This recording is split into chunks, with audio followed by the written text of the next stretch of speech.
pequeña oración para ponernos, ¿verdad?, en esa sintonía, que el Espíritu Santo derrame su santa gracia, el Espíritu Santo que descendió sobre nuestra Madre Santísima, y la cubrió con su manto, pues que también descienda sobre nosotros, ¿verdad?, y nos conceda esa gracia de nosotros poder meditar estas verdades que son profundas, estos misterios profundos, y que el Señor los ponga en nuestras mentes, que somos limitados, pero que ponga la unción de ese mensaje, que lo podamos vivir en el nombre del Padre y del Hijo y del Espíritu Santo.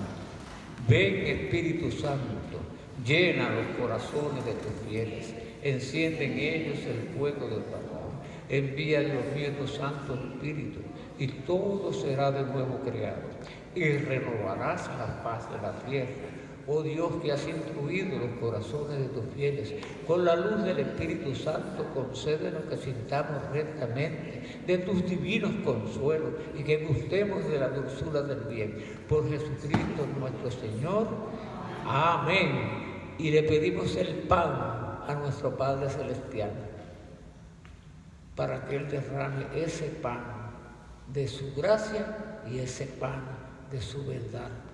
Padre nuestro que estás en los cielos, santificado sea tu nombre. Venga a nosotros tu reino, hágase tu voluntad, en la tierra como en el cielo. Danos hoy nuestro pan de cada día. Perdona nuestras ofensas, como nosotros perdonamos a los que nos ofenden. No nos dejes caer en tentación. Líbranos del mal. Amén. Gloria al Padre, y al Hijo, y al Espíritu Santo. Ave María Purísima. En el nombre del Padre, y del Hijo, y del Espíritu Santo. Amén. Hermanos, estaba haciendo reflexión y empezar, ¿verdad?, un poquito antes, porque meditando nuestro Supremo Creador es un eterno presente. Dios es un eterno presente. En Dios realmente, pues el tiempo no existe. Nosotros existimos, pero en Dios no existe el tiempo. Él es presente en lo que para nosotros es el pasado. Él es presente en lo que es nuestra actualidad. Y Él es presente en lo que para nosotros es el futuro. Y fíjense que una vez San Agustín estaba dando una clase de la infinidad de Dios.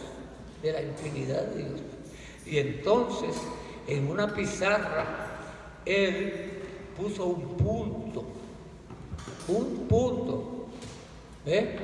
marcó un punto en el medio de esa pizarra. Y entonces él dijo, esa pizarra representa el universo entero, el universo. Y ese punto que ustedes ven ahí representa nuestro planeta Tierra, ¿verdad? Y entonces él dijo, Dios está presente en toda parte, porque el universo entero está dentro de Dios. ¿Se dan cuenta? En la infinidad es igual. Dios todo lo abarca. Entonces, vamos a empezar por el nombre de María. ¿Qué significa el nombre de María? Bien. El nombre de María significa la bella. Ese es el significado del nombre de María, la bella.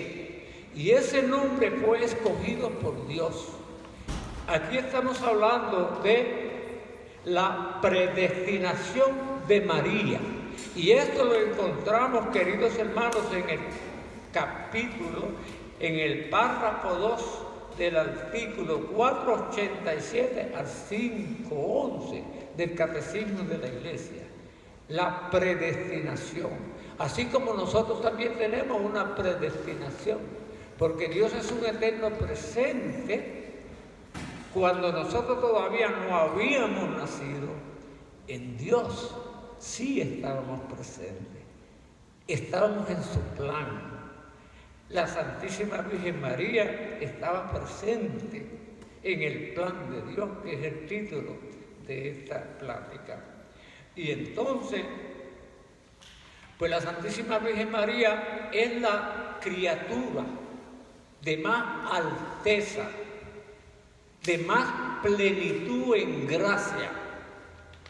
La Santísima Virgen María es la criatura más cerca de esa plenitud de Dios, de esa plenitud de Dios. Ella está por encima de los 9 coros celestiales. Las cortes angelicales veneran la Santísima Virgen María. Las cortes angelicales en la actualidad, porque de esas cortes angelicales una tercera parte se rebeló contra la voluntad de Dios y contra el plan de Dios, y fueron despojados del reino porque se endiosaron, porque quisieron ir por de encima. Entonces, queridos hermanos, la Santísima Virgen María es un modelo, es la plenitud para nosotros las criaturas, porque Cristo no es criatura, Cristo es el Señor, es un modelo de humildad, de obediencia al plan de Dios, de obediencia al plan de Dios.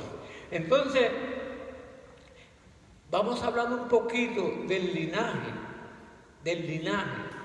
de la Santísima Virgen María, que es el mismo linaje de nuestro Señor Jesucristo, que es el mismo linaje de San José, ¿verdad? Vamos a reflexionar. San José, padre de nuestro Señor Jesucristo, padre legal, por la vía legal, por la vía de la humanidad, pero no padre biológico, no, porque la Virgen María concibe por obra del Espíritu Santo, sin ningún contacto ni de varón. Ella misma lo dijo: yo no conozco varón, ¿cómo se va a suceder lo que les revelaba el ángel Gabriel? Y entonces el ángel les reveló, y vamos a entrar sobre ese evangelio. Pero antes de llegar ahí, queridos hermanos, entonces el linaje de San José es de la estirpe de David, y el linaje de la Santísima Virgen María es de la estirpe de David. Y ellos son procedentes de la tribu de Judá, Si lo cogemos en descendencia, empezando por Abraham, claro que se puede empezar por Adán y Eva, pero empezando por Abraham, entonces vamos nosotros a caminar en esta analogía. Analogía quiere decir ese linaje de donde trasciende la persona de la Virgen. Entonces, pues tenemos que de Abraham pasamos a Isaac, que era el hijo, por decirlo así, legítimo, porque Abraham tuvo 2 hijos, tuvo uno con una esclava porque Sara no podía tener hijos. Y entonces era una deshonra el que un hombre no pudiera tener linaje. Y entonces, pues, Sara le dio permiso a Abraham para que en una esclava que sí podía tener hijos, le diera descendencia. Y de ahí nació Ismael, que nació el primero. Pero Dios cambió y hizo fecundo el vientre de Sara. Y entonces nació Isaac. El nombre de Isaac significa sonrisa de Dios. le cambió totalmente la desgracia a Sara, que no podía darle descendencia a su marido Abraham. Entonces de ahí de Isaac pasamos a Jacob. Jacob tuvo 12 hijos y cada uno de los 12 hijos son los padres de las 12 tribus de Israel. ¿Y por qué de Israel?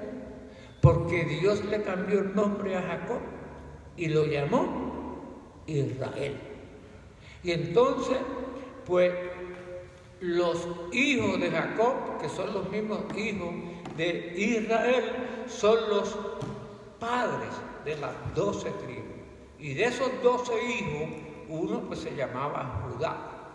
Y de ahí es que viene la descendencia. Y seguimos a grandes pasos y a grandes siglos por la historia de la humanidad, podemos decir. Y realmente ese pueblo de Israel es un pueblo escogido de Dios. Un pueblo escogido para que fuera el pueblo que iba a canalizar, porque de ahí iba a nacer el supremo, el divino Mesías de ese linaje. Y entonces ahí llegamos al tiempo que entran en las tierras de Canaán y termina Abraham. Y el lugar de Abraham lo va sustituyendo Josué y sigue. Bueno, la cosa es que de ahí pasa entonces a los reyes, al tiempo de los reyes. Y estamos a grandes saltos por la historia de esta analogía. Entonces, pues en el tiempo de los reyes vino el rey David. El rey David, que nació el rey David era natural de Belén. Entonces de la estirpe, de ese linaje, es que proviene San José. ¿Cómo nosotros sabemos que la Virgen también? Hay varios datos, yo le voy a dar uno. Era costumbre que los matrimonios se casaban de la misma tribu. ¿Se podía dar que un judío se casara con otro de otra tribu? Sí se podía dar, pero ya no era ni lo común, ni lo que debía ser con las tradiciones de ellos. Entonces la Santísima Virgen María también viene del mismo linaje. ¿Y por qué yo digo estos datos? Bueno, porque la analogía de nuestro Señor Jesucristo nos da la trascendencia de José. Pero nosotros también sabemos que nosotros también nos gusta saber ese origen de sangre. ¿Ve? Y entonces la humanidad de Jesús la obtiene de María sin ningún varón, por obra del Espíritu Santo, Entonces, queridos hermanos, vamos ahora a ver la Santísima Virgen María cómo es prefigurada a través de las Escrituras. Uno de las meditaciones que cae muy bien aquí es ver a la Santísima Virgen María como arca de la nueva alianza. ¿Y de dónde viene esto? ¿De dónde viene arca de la nueva alianza? Entonces vamos por ahí, por el libro de Éxodo, por ahí por el capítulo 25 de Éxodo. En el capítulo 25 de Éxodo vemos cómo el Señor es intermediario entre el pueblo y Dios, pues era Moisés. Y entonces el Señor mandó a construir un arca. Y Él la especificó con lujo de detalle. Cómo tenía que ser de grande los materiales que tenía, las medidas que tenía, lo que iba a haber dentro de esa arca del Señor. Y el Señor, a través de Moisés, le enviaba este mensaje: desde el arca le hablaré a mi pueblo, desde el arca gobernaré mi pueblo, desde el arca conduciré mi pueblo. Entonces esa arca, después de hecha y construida, me llama la atención también un detalle, que uno de los elementos que Dios mandó a poner en el arca fueron 2 imágenes de querubines. Y esto me trae atención a mí, a los hermanos separados, que dicen que nosotros somos idólatras porque tenemos imágenes. Pero entonces, para muchos hermanos separados, nosotros cometemos idolatría por tener imágenes de un personaje religioso. Sin embargo, el Señor, cuando mandó a construir el arca, le mandó a poner dos imágenes de querubines. Nosotros sabemos como católicos que nosotros no somos idólatras. ¿Por qué? Idólatra es aquel que adora a algo o a alguien en lugar de Dios. Que adora a algo o a alguien en lugar de Dios.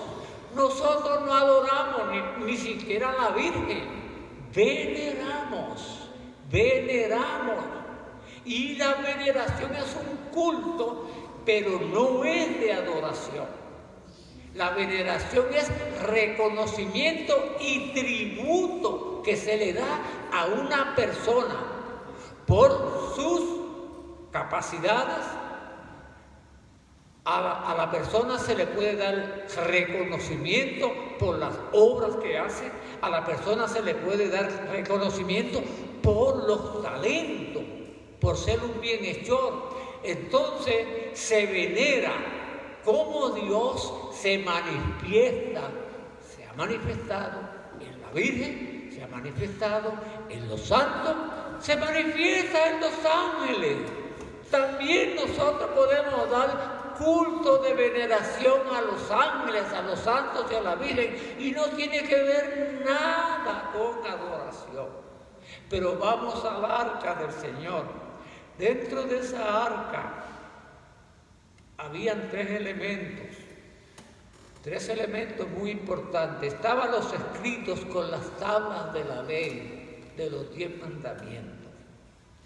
Estaba también una urna llena de maná, que era el pan que llovía por las mañanas y era como una escarcha, como especie de una harina, escarcha que bajaba como a veces como baja la nieve, que después que baja y se va aposentando usted la puede ponerla un poco más sólida. Pero eso era como un pan, era como una harina. Y entonces que llovía del cielo, eso se llamaba el maná. ¿Por qué? Porque estaban en un desierto donde no se puede cultivar.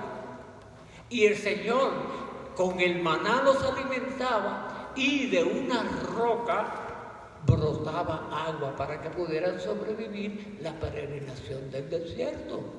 Entonces, queridos hermanos, también estaba la vara de Aarón. La vara de Aarón dentro del arca.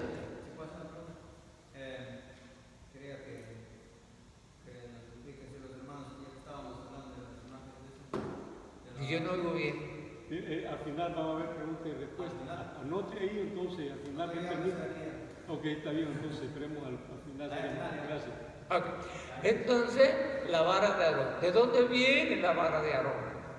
La vara de Aarón viene de que Aarón era el sacerdote que Dios había elegido para ofrecer el culto en la tienda de culto, en la tienda de oración.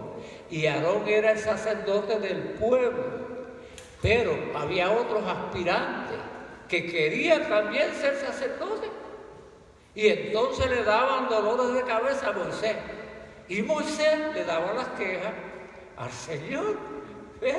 Entonces el Señor, pues, a todo lo que aspiran ser sacerdotes para el ofrecimiento del culto, que en una tarde pongan, había un día señalado, una rama de almendro frente de el arca, frente de la tienda de adoración, de la tienda de oración.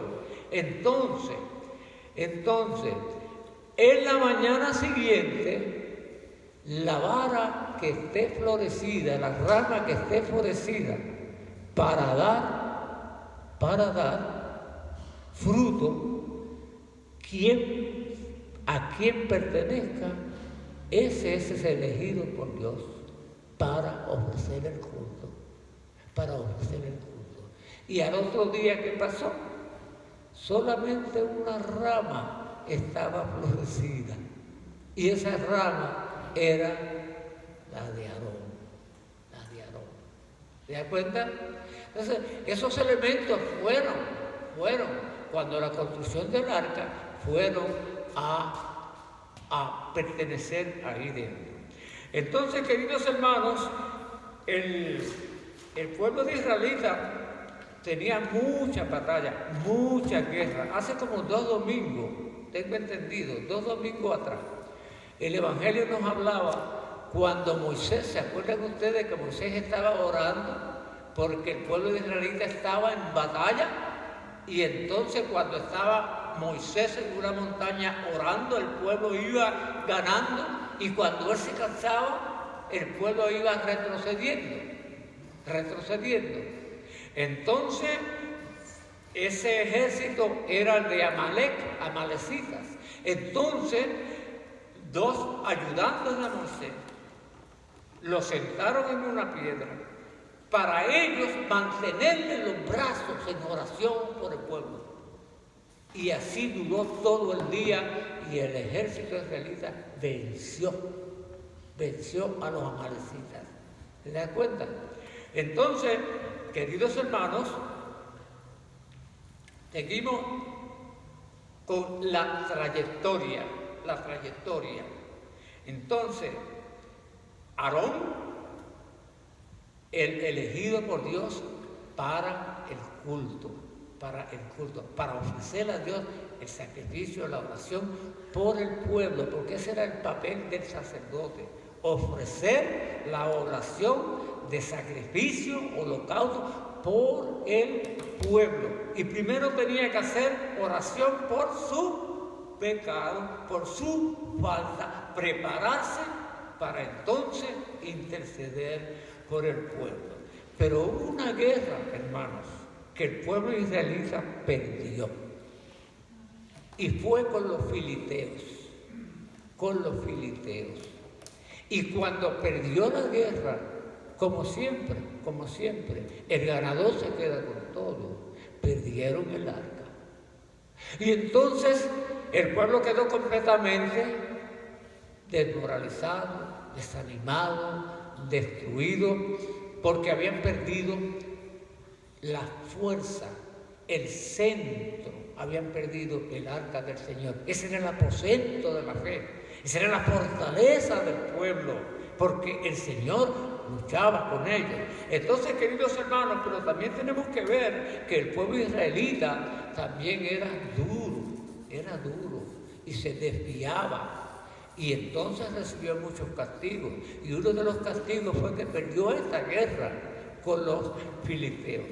El Señor le prometió que iba a devolver el arca sobre su pueblo, que iba a poner otra vez el arca sobre su pueblo. Y el pueblo seguía peregrinando, vivía de su fe, vivía de oración y vivía de esperanza, esa esperanza. Entonces, por otro lado, nosotros tenemos, ¿verdad?, los profetas, que los profetas también venían alimentando la fe del pueblo con un divino Mesías, que venía el Mesías, que venía un Salvador. Bueno, ahí nos pasamos, queridos hermanos, al Evangelio de San Lucas.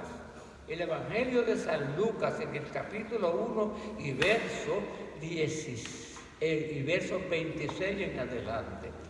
En el Evangelio de San Lucas tenemos la salutación y vemos aquí que aparece el ángel. Aparece el ángel Gabriel y aparece a una doncella y que estaba desposada con un varón que se llamaba José, del linaje de David, y el nombre de la Virgen es María, la Virgen María. Entonces, hacemos recuento, queridos hermanos, así como el Señor mandó a través de Moisés y los servidores a preparar aquella arca en el Viejo Testamento, Dios mismo preparó la persona de la Virgen María. Él mismo la preparó. Ella, la Virgen María, los papás, San Joaquín y Santa Ana. Entonces, hay una intervención de Dios cuando la Santísima Virgen María va a concebir vida en el seno materno de Santa Ana. Hay una intervención de Dios y esa concepción de vida por acción de Dios empieza preservada de toda impureza de pecado. Toda impureza de pecado. Eso se llama la Inmaculada Concepción, de la que iba a ser la persona de la Santísima Virgen María al nacer y al crecer y al llegar más o menos a los 15 años para darle el sí y participar del plan de Dios en ella que ella no conocía. Ella no sabía que ella era la elegida, ella no sabía que ella era la predilecta, pero ya Dios la venía preparando, porque cuando el ángel le habló, le dijo: María, alégrate María, le dijo: tú gozas de la gracia plena, el Señor está contigo. Ella no había dado el sí al plan de Dios todavía. El ángel no le dijo: tú vas a gozar de gracia plena. No, tú gozas de gracia plena. El favor de Dios, la presencia del Dios vivo te acompaña, está sobre ti. Dios está contigo. Dios está contigo. Entonces, queridos hermanos, pues cuando el ángel le dice: concebirás y darás a luz, le pondrá por nombre Jesús, que significa Salvador. La Santísima Virgen María no dudó, pero sí preguntó: ¿cómo va a suceder? Puesto que yo no conozco varón. Conozco varón quiere decir no había convivido con José. Estaba desposada con José. Entonces, queridos hermanos, la Santísima Virgen María, a toda la revelación del ángel, le contesta y le dice: que se haga según tu palabra. He aquí la esclava del Señor. He aquí la sierva del Señor. Que sea según tu santa palabra, que se haga la voluntad de Dios. Y entonces le dijo el ángel algunos detalles más. Ella no sabía que su prima Isabel estaba encinta, porque su prima Isabel era una anciana, que era estéril, era una anciana. Y cuando el ángel le anunció: ahí tienes a tu prima Isabel, la que decían que no podía tener hijos, ya va por el 6º mes. ¿Se da cuenta? Entonces, queridos hermanos, pues por eso ella hace esa peregrinación en esos días. Y en esos días acontece la divina encarnación. El sí de María: que se haga según tu palabra, que sea la voluntad del Señor. Yo soy la esclava servidora de Yahvé. Ese es el sí, esa es la respuesta. Entonces el Espíritu Santo desciende sobre ella. Entonces el verbo divino es engendrado en ese seno virginal por obra del Espíritu Santo. El Espíritu Santo hace fecundo ese vientre de la Santísima Virgen María. Y el verbo divino, que es Dios, no deja de ser Dios, asume la condición humana porque está en ese proceso de embarazo para nacimiento. Entonces hay una unión hipostática entre la humanidad que asume y la divinidad, dos naturalezas unidas en una sola persona. Nuestro Señor Jesucristo es Dios, no es criatura. El proceso no es procreación, el proceso es engendración. ¿Se da cuenta? Y nace, y lo que nace de mujer es hombre. Y por eso es que hay un dogma de fe de nuestra iglesia en la persona de la Virgen, de que María es madre de Dios. María es madre de Dios. ¿Y cómo nosotros podemos analizar? Porque déjenme decir, hermano, muchas personas cristianas, pero no católicas, no aceptan esta enseñanza realidad de que Jesucristo es Dios, y de que no aceptan de que la Santísima Virgen María es Madre de Dios. Ahora bien, ¿cómo nosotros lo podemos digerir un poquito en la comprensión de nuestra mente? Porque son misterios sumamente profundos, tanto en teología como en mariología. Entonces, el verbo divino es la segunda persona de Dios. El verbo divino encarna, como lo dijo el ángel, y como lo dice San Lucas, y como lo dice San Juan en su capítulo 1 y verso 14. El verbo se hizo carne y habitó entre nosotros, pero sigue siendo el verbo. Dios no deja de ser Dios nunca, porque Él es potestad infinita. Y está por encima de toda naturaleza y por encima de toda fuerza. Dios es infinitamente potestad. Entonces, queridos hermanos, la divinidad y la humanidad, en la divinidad del verbo, porque Dios es trino, en persona, pero uno en naturaleza. En la divinidad del verbo está presente el Padre. En la divinidad del verbo está presente el Espíritu Santo.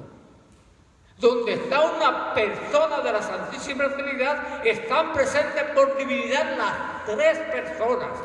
Quiere decir que real y personalmente en esa acción de Dios moró en el seno virginal y materno de la Virgen la Santísima Trinidad. La persona del Padre, la persona del Verbo Divino y la persona del Espíritu Santo. Porque no hay división en la divinidad. Y pasa por el proceso de embarazo y nacimiento.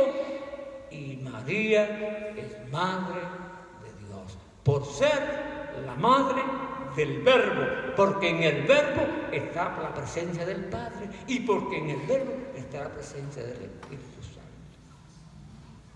Es sumamente profundo. Así lo enseña la Iglesia. Así nos lo enseña el Catecismo de la Iglesia. El Catecismo de la Iglesia. Bien, entonces, queridos hermanos, Arca de la Nueva Alianza. El Señor hacía acto de presencia dentro del arca.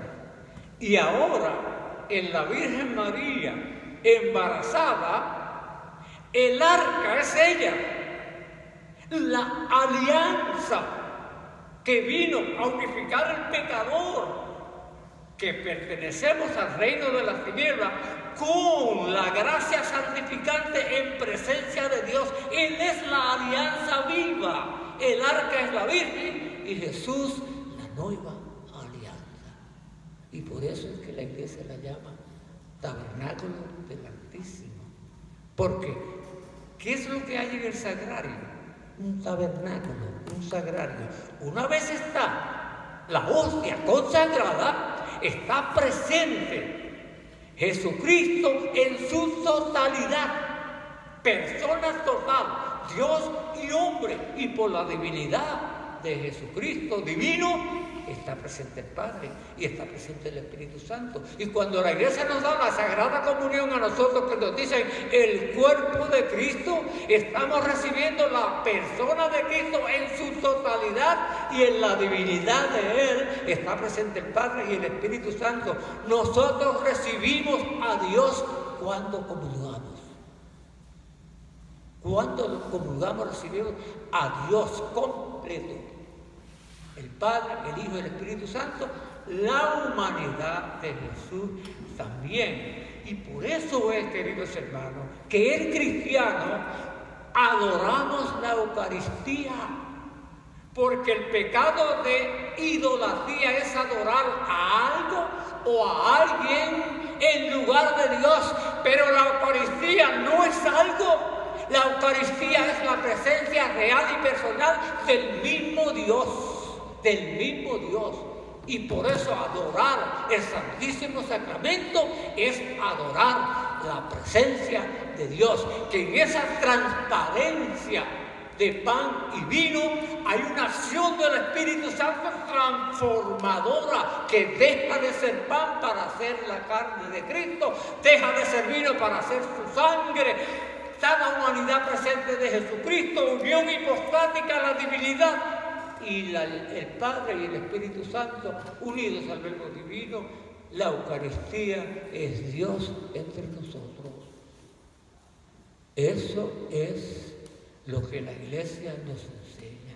Si usted, esto lo consigue usted en el Catecismo de la Iglesia, en el Catecismo de la Iglesia. ¿Falta mucho tiempo? Bueno, no, pero aquí tengo, aquí hay. Vamos entonces, queridos hermanos, a ver la Santísima Virgen María. Claro, hay que hacer referencia. Tenemos que hacer las referencias de los 4 dogmas de fe de la Virgen. La Inmaculada Concepción es el primero. El segundo es María, Madre de Dios. El tercero es María, siempre Virgen. Y el cuarto es la Asunción de la Virgen María en cuerpo y alma al cielo. En cuerpo y alma al cielo. La Virgen María está en el cielo en cuerpo y en alma. Y el dogma nos lo dice. Entonces, pero hay 2 títulos que me gustaría a mí. Estos son dogmas, y un dogma de fe estamos llamados bajo obligación dogmática de creerlos, de guardarlos como enseñanza oficial, realidad de nuestra fe. Ahora, ¿puedes repetirlo, por favor? Los 4 dogmas. La Inmaculada Concepción, ¿sí? María, Madre de Dios, María siempre Virgen, y la Asunción de la Santísima Virgen María en cuerpo y alma a los cielos. Son dogmas de fe. Tenemos que creerlos y guardarlos. Pero vamos a hacer nosotros, ¿verdad? Porque la Madre Iglesia es la madre más compasiva. Y si todos tenemos una madre buena, cuando yo pienso en mi mamá, yo ahí, no sé, los sentimientos me dominan.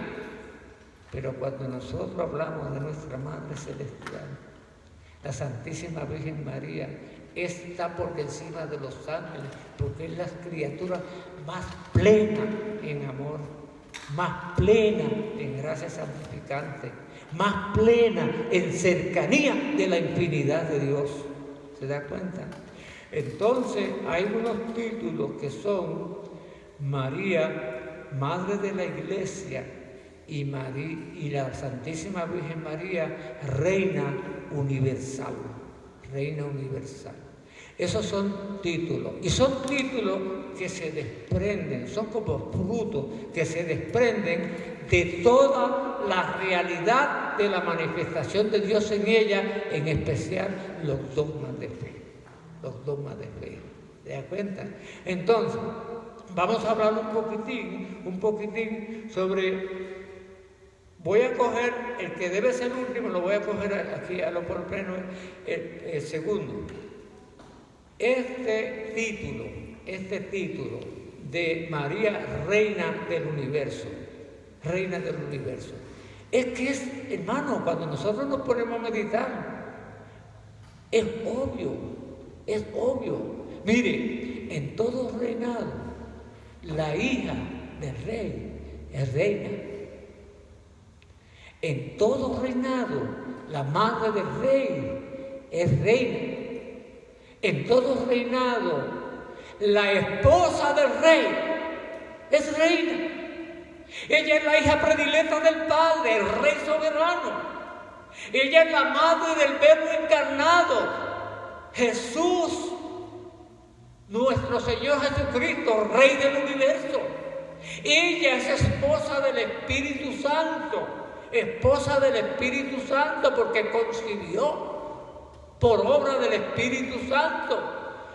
Dios Padre, Rey soberano, el Verbo divino, Rey del universo y el Espíritu Santo, que nos dice uno de los artículos del credo: creo en el Espíritu Santo, Señor y dador de vida, que procede del Padre y del Hijo, que con el Padre y el Hijo recibe una misma adoración y gloria. El Espíritu Santo es Dios.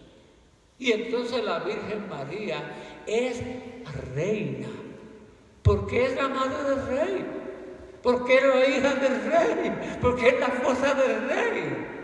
Vamos a hablar un poquitín, queridos hermanos, sobre este título de María, Madre de Dios.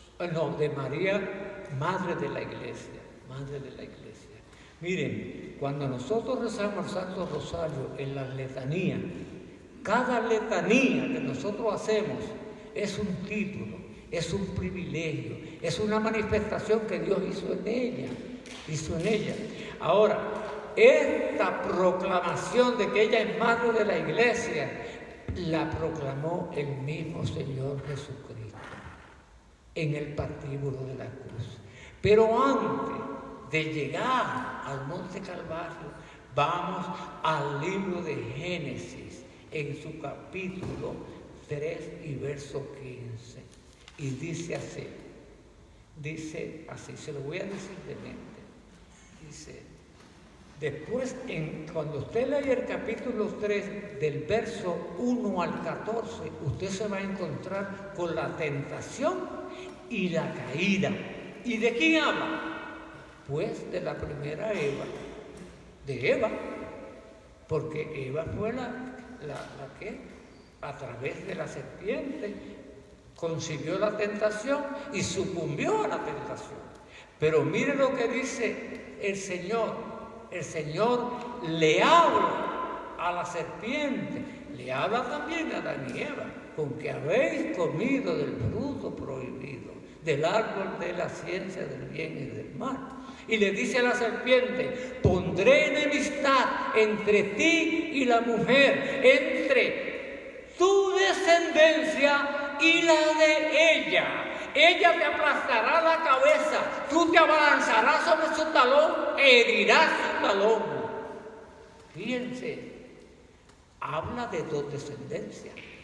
Habla que la serpiente tiene una descendencia y habla de una descendencia que tiene la mujer, y habla de una mujer que le aplastará la cabeza a la serpiente, y sabemos que la primera Eva no le aplastó la cabeza, al contrario, sucumbió ante la tentación.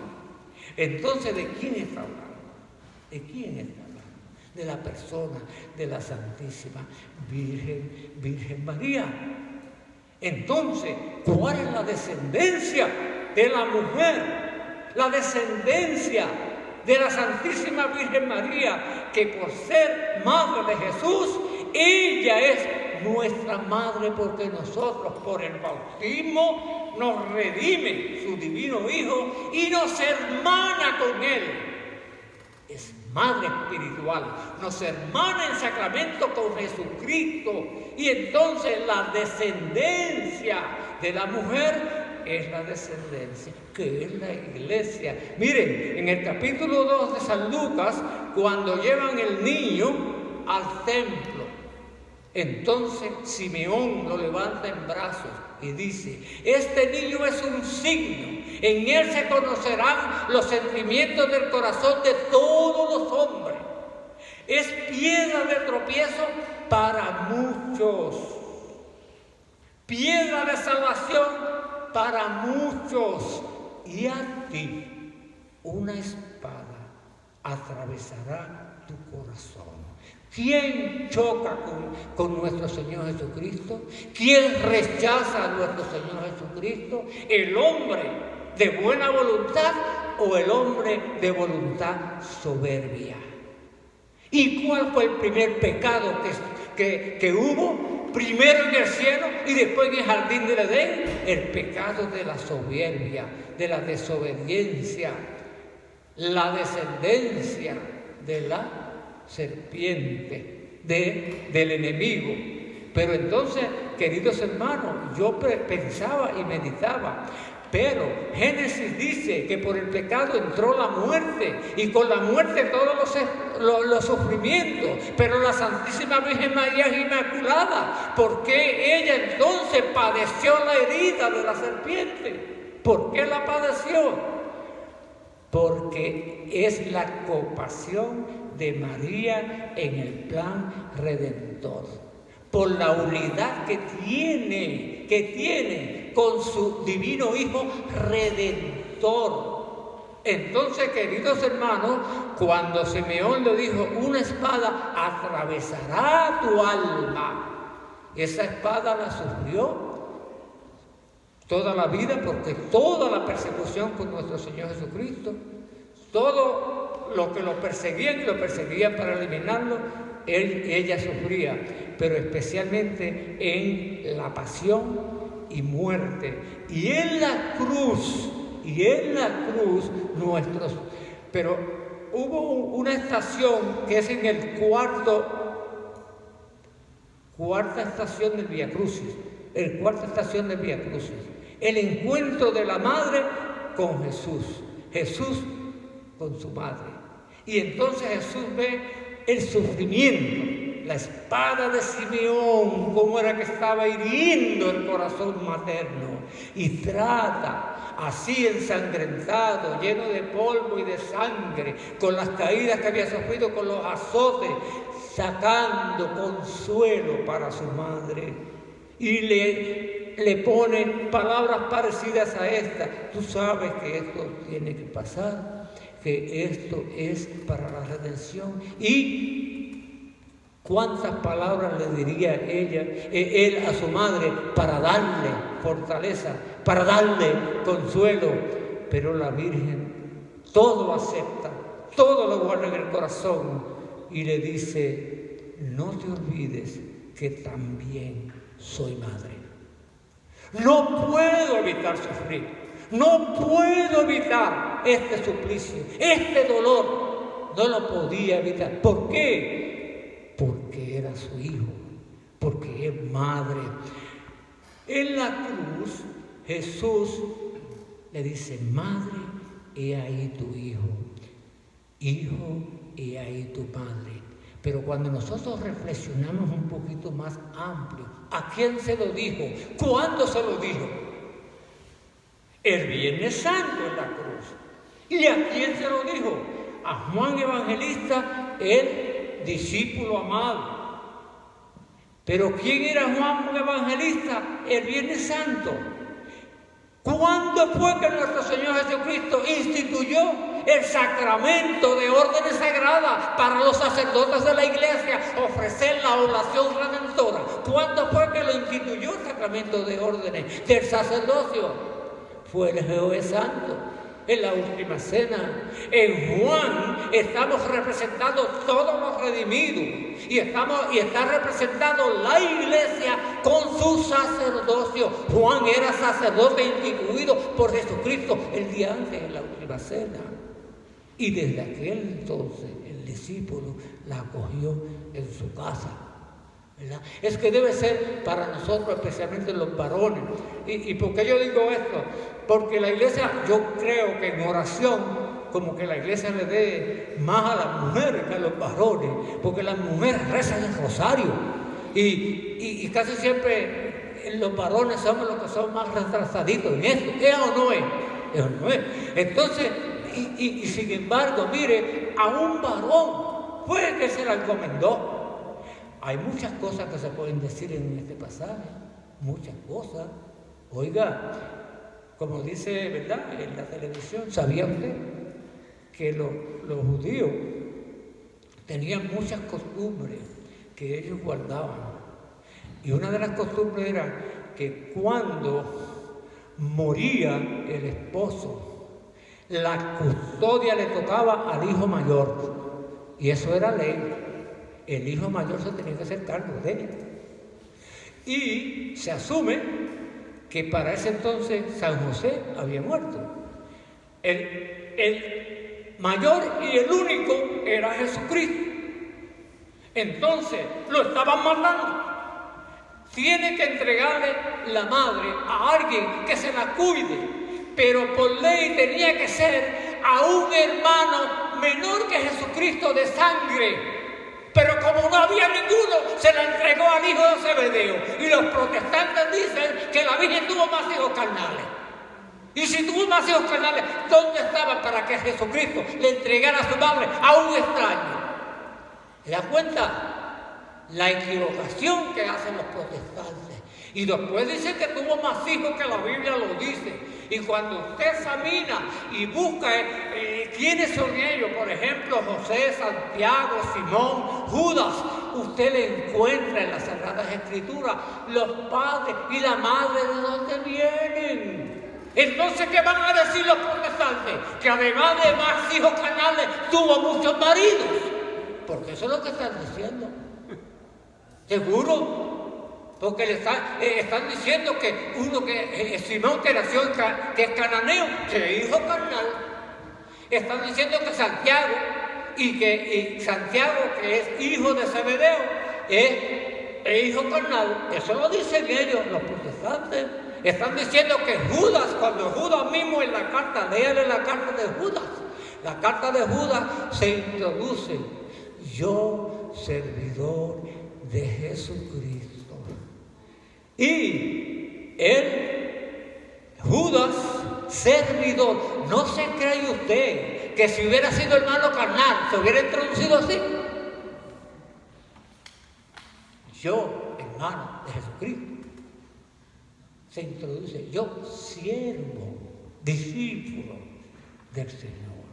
A todos se les consigue quién era la madre original y los padres originales. Y los protestantes dicen, cuando ellos dicen son hijos carnales, están diciendo que los padres de ellos, porque Simón Pedro no puede ser ese, porque la Biblia dice que el papá de Simón Pedro es Jonás. ¿Se dan cuenta? Juan no puede ser, porque dice que es Zebedeo. Y así por el estilo. Entonces, queridos hermanos, la Virgen no tuvo solamente a Jesucristo. Y como lo estaban matando, le entregó su madre al discípulo querido, que era primo de Jesús. Juan Evangelista era primo de Jesús, porque es hijo de Zebedeo, y Zebedeo estaba casado con una hermana de la Virgen María. Y todavía hay más, que había una hermana de la Virgen María que se llamaba María también. Entonces, queridos hermanos, esto para contestar.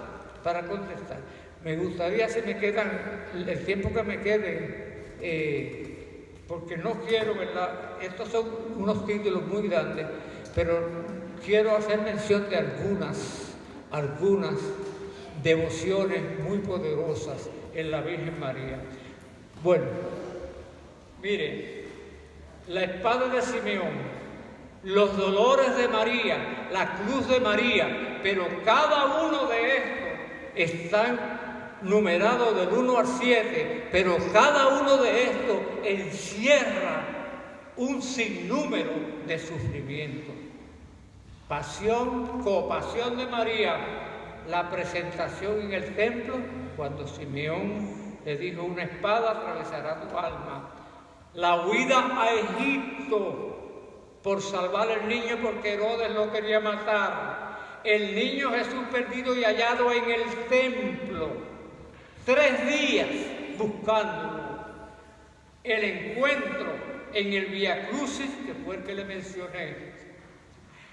5, la crucifixión, el levantamiento de la cruz. 6, la agonía.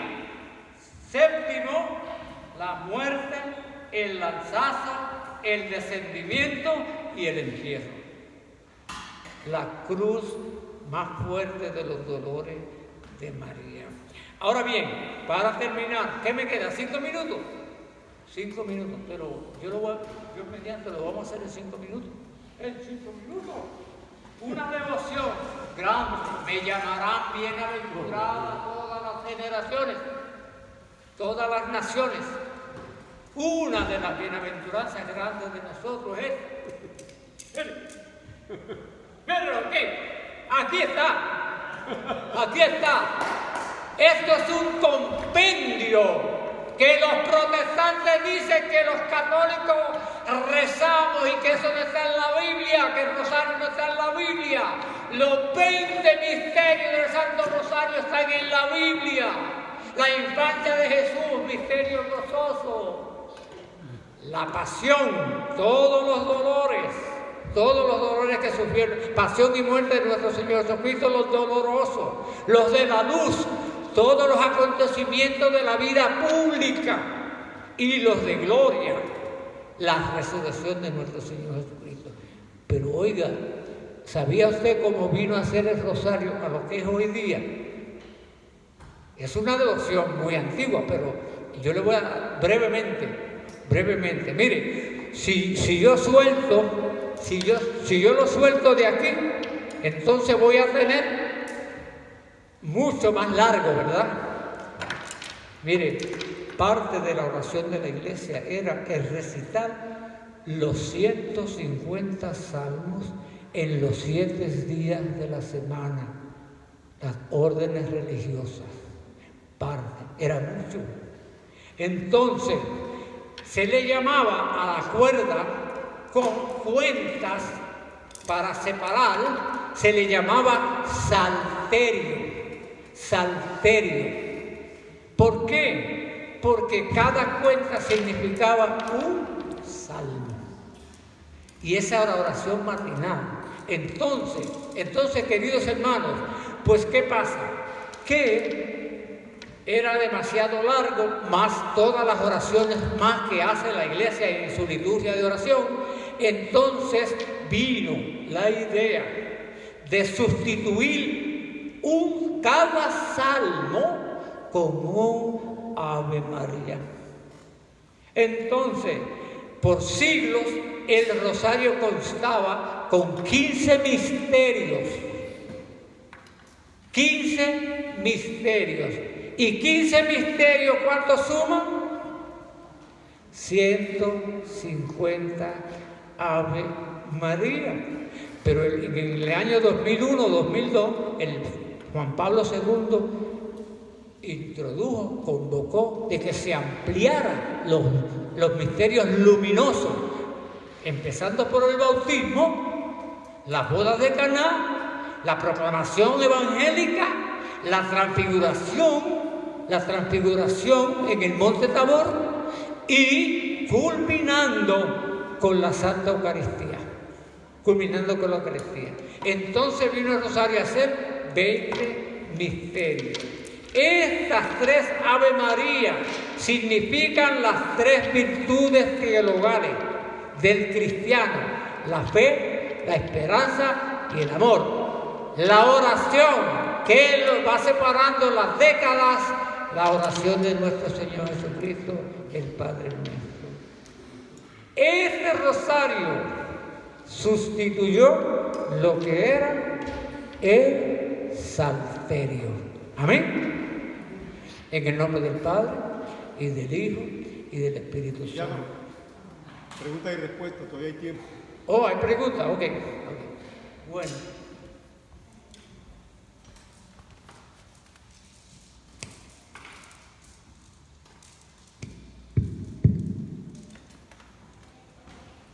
La pregunta y respuesta. ¿Dónde está Ángel? Voluntarios. Es temprano, son las 8:15. Si usted no tiene preguntas, yo tengo, ¿sabe?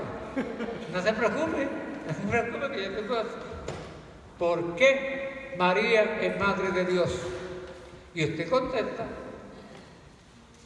Buenas noches. Yo tengo una pregunta. Cuando mencionó en Éxodo 25 sobre el arca de la Nueva Alianza,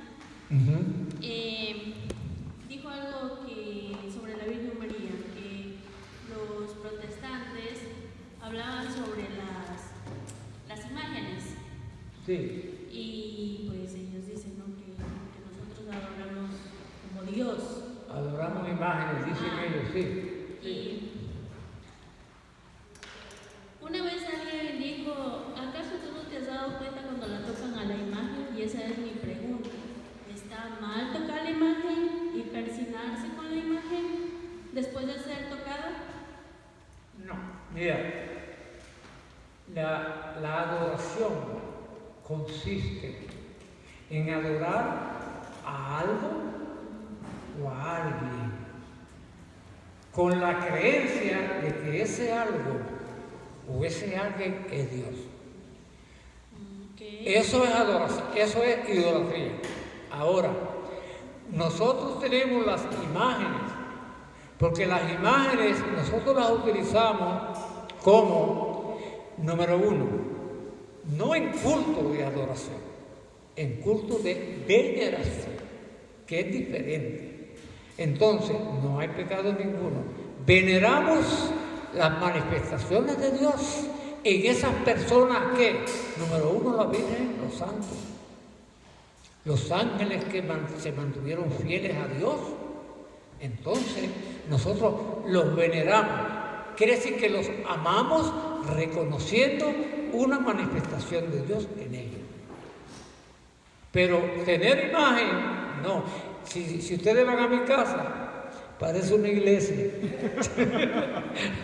Sí, yo tengo muchas cuadras. A mí igual, cuando llegan ahí es como que, ¿qué pasa aquí?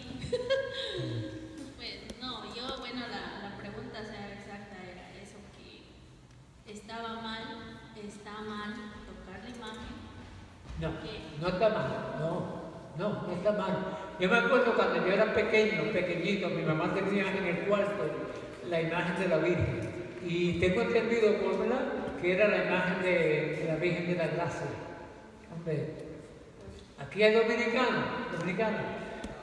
Un dominicano ya. Alta Gracia, la Alta Gracia. Sí. Ajá. Sí. Y yo, pues, sentí ese cariño. Como me enseñaron a rezar de pequeño, y yo pues le daba un beso en el cachete a la imagen. ¿Entiendes? No, eso es un aspecto. Ahora, el pecado es este que te digo: adorar a algo o a alguien con esa creencia de que ese algo o ese alguien es Dios. Ahora, aquí hay que decir otra cosa, o algo, hay que decir algo más. Por ejemplo, los indios, y todavía, adoran el sol, adoran la luna, adoran las estrellas. Ahora, ellos buscan como criatura identificarse con el Supremo Creador. Entonces, ellos desconocen, porque déjame decirte que para que una persona cometa pecado tiene que tener conocimiento de que está haciendo algo malo. Porque por ignorancia nosotros cometemos muchas cosas que están mal. No hay pecado a conciencia hasta que lo sabemos y lo hacemos otra vez. Entonces, pues ellos buscaban identificarse con un supremo creador y veían el sol nada más poderoso que Dios. que el sol. Ese es nuestro Dios. Y tenían creencia y adoraban el sol. La verdad real es que Dios no es el sol. Ahora, en el juicio, cuando tú y yo vamos a pagar por lo que hicimos, bueno o malo, Dios nos va a medir por la verdad de la conciencia personal. Personal. ¿Entiendes? Sí. Gracias. Ok. ¿Y más preguntas y respuestas? A ver. Buenas noches, hermano. ¿Cuál es su nombre? ¿Cuál es su nombre? Una pregunta sobre aquí el capítulo de... ¿Cuál es su nombre? Ángel. Ángel. El capítulo de Éxodo 24, la que utilizan los hermanos separados para engañar a los católicos, porque hasta mi mamá cayó en eso, digamos. Por ese versículo, ella salió de la iglesia católica, de la iglesia protestante. Lo que dice esto, los hermanos protestantes saben de memoria este versículo, dice, no te hagas y no tengas ningún ídolo ni figura, dice, de lo que hay arriba en el cielo, ni de lo que hay abajo en la tierra, dice, ni de lo que hay en el mar, debajo de la tierra. Pero no leen el 3, dice. Ahí está clarito, dice, no tengas otros dioses aparte de mí. Y con eso es lo que después mi mamá también cayó en eso y ahora ya no quiere volver a la católica, dice que somos idólatras. Y tengo muchos versículos que hablan sobre la imagen que está en Éxodo, Primera de Reyes, Deuteronomio 6. Y fíjate que cuando se va al significado de las creencias, no tendrás imágenes, pero aquí también entra el que esas imágenes sean con la creencia de que eso es Dios. Claro, eso sí. Eso ha sido idolatría. Eso sí entiendo, porque en esto está diciendo nuestro Señor, porque el pueblo en Egipto tenía muchos dioses y por eso Dios le dice eso al pueblo de Israel cuando lo sacó de ahí de Egipto, ¿no? Les da esta enseñanza que no deben tener muchos dioses, porque en Israel tenían muchos dioses, ¿no? Sí. Y por eso, y eso es lo que les falta entender a los hermanos. Sí, por eso hay muchos versículos que quisiera invitarlos a los hermanos que estudien para que de repente no enseñen, ¿no? Y no se dejen caer cuando todos esos mensajes del Nuevo Testamento se van estudiando, por ejemplo, si nosotros cogemos los 10 mandamientos, que el Señor los grabó en piedra, y esa grabación, lo que el Señor esperaba que se grabara en nuestros corazones, realmente el Señor está orientando y está encaminando la humanidad ¿hacia quién? Hacia la persona, a la verdad de su Hijo, Todo eso del Viejo Testamento va a desembocar en yo soy el camino, yo soy la verdad y yo soy la vida. Y las personas que están adorando otros dioses, el Señor les mandaba profetas que los apedreaban, pero les mandaba para que los vaya orientando, porque el que hablaba en esos profetas era el Espíritu Santo, para que los fuera atrayendo a la verdad real. La verdad real es que existe un Dios verdadero. Ahora, esa ignorancia, Dios le manda mensaje para sacarlo ¿qué? De la idolatría, para enseñarles que hay un Dios verdadero, el Dios de Israel, el Dios de Jacob, el Dios de Abraham. ¿Entiendes? Entonces no se puede solamente mirar literal, hay que leerlo y ver que es un mensaje que es mucho más amplio, lo que Dios busca para conducir a todos nosotros a una cercanía más clara, a una vivencia más íntima. Entonces, pues claro, San Pablo también en sus predicaciones se encontró en una ciudad donde adoraban el Dios desconocido. Y ese era el título que tenía en el templo. El Dios desconocido. Pero San Pablo, lleno de sabiduría, se infiltró y fue allá y habló con ellos. Pues mira, yo le vengo a hablar a ustedes del Dios desconocido para ellos, pero conocido para Pablo. Ese Dios desconocido que ustedes adoran y buscan es Jesús, el Redentor.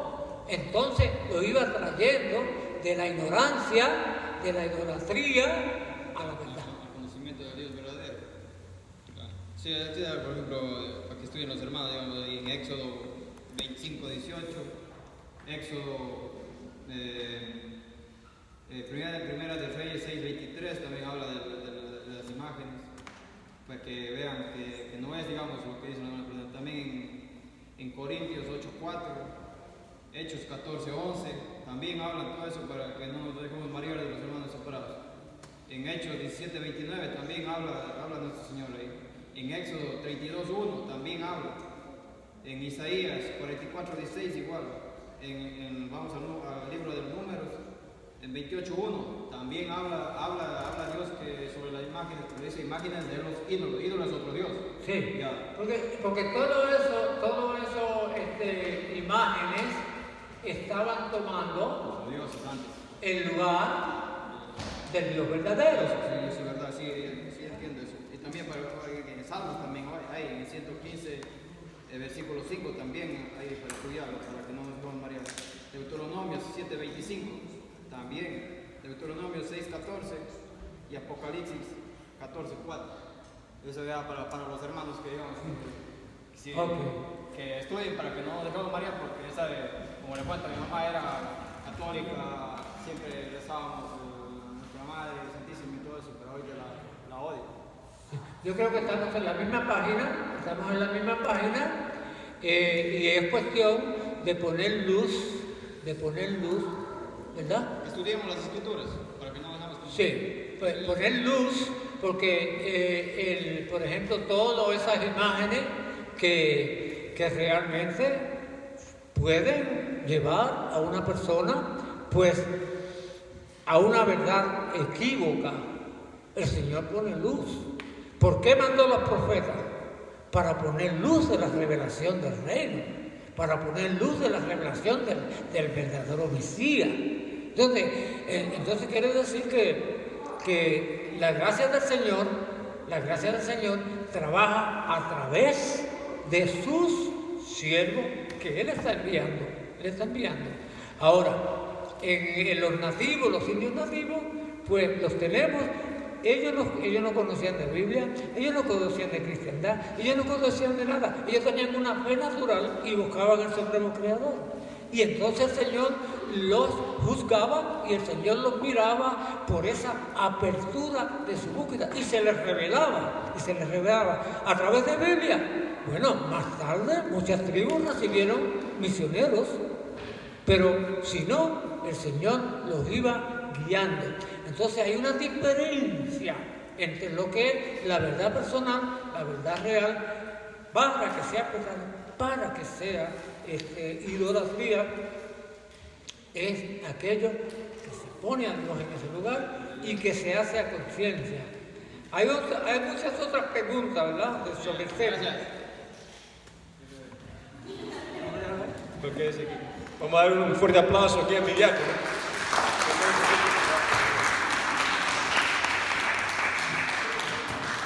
Bueno, lo bueno es que lo tenemos grabado, así que lo pueden ir a chequear y si tienen más preguntas, bueno, ya saben que le pueden llamar al diácono. La próxima clase que vamos a tener, primeramente Dios, es el 18 de noviembre. Vamos a tener le digo que no se vaya con la guitarra porque vamos a cantar. El 18 de noviembre vamos a tener a Padre Reinaldo y el tema será sobre la revelación divina y las Sagradas Escrituras, tradición y magisterio. Es un buen tema, ¿verdad? Así que bueno, vamos a dejarlo aquí el diácono, ¿verdad? Que nos cante un popurrí. Mire, Miren, este cántico hace muchos años que el Señor me lo inspiró y yo quiero que ustedes lo mediten. Gracias por venir. Porque es parte de la introducción del tema. Oiga bien.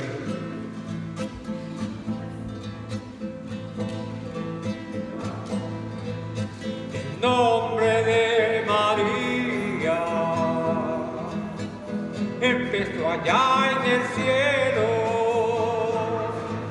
El nombre de María empezó allá en el cielo. Significa que es bella y que es la reina del firmamento. Significa que es bella y que es la reina del firmamento. ¡Ayúdame! ¡Viva María! A ver. ¡Viva María! ¡Viva María! ¡Viva María! Hermosa te llama el cielo, linda te llama la tierra. Hermosa te llama el cielo, linda te llama la tierra. Por ser madre del supremo del firmamento, María eres reina.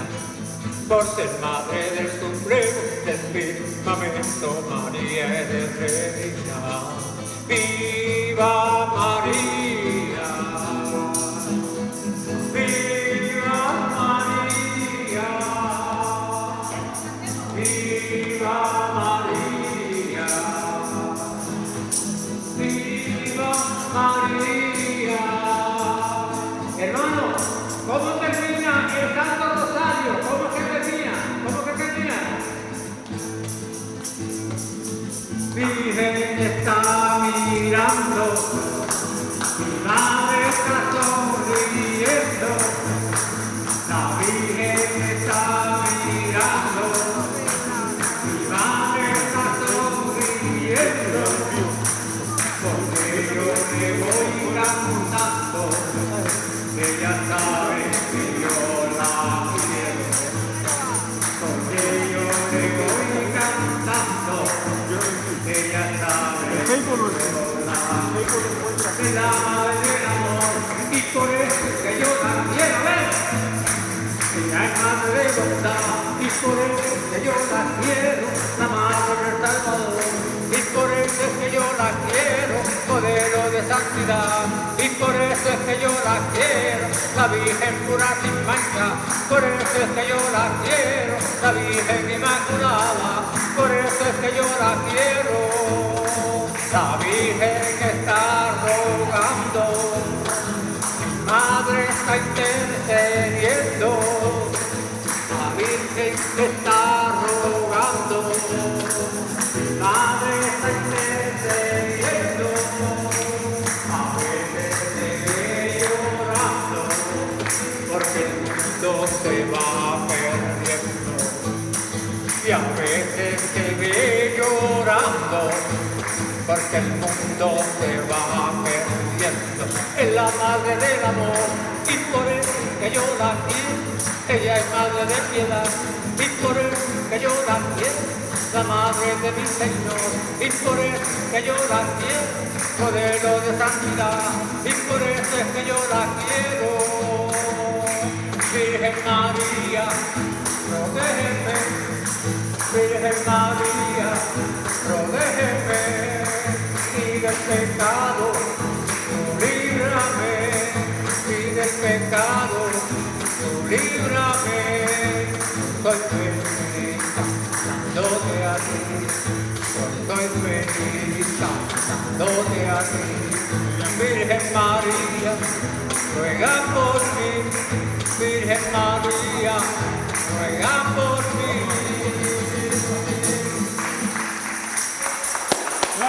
Gracias.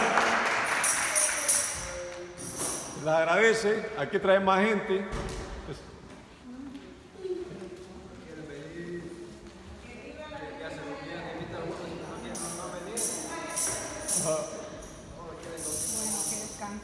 Cuídese, Dios la bendiga.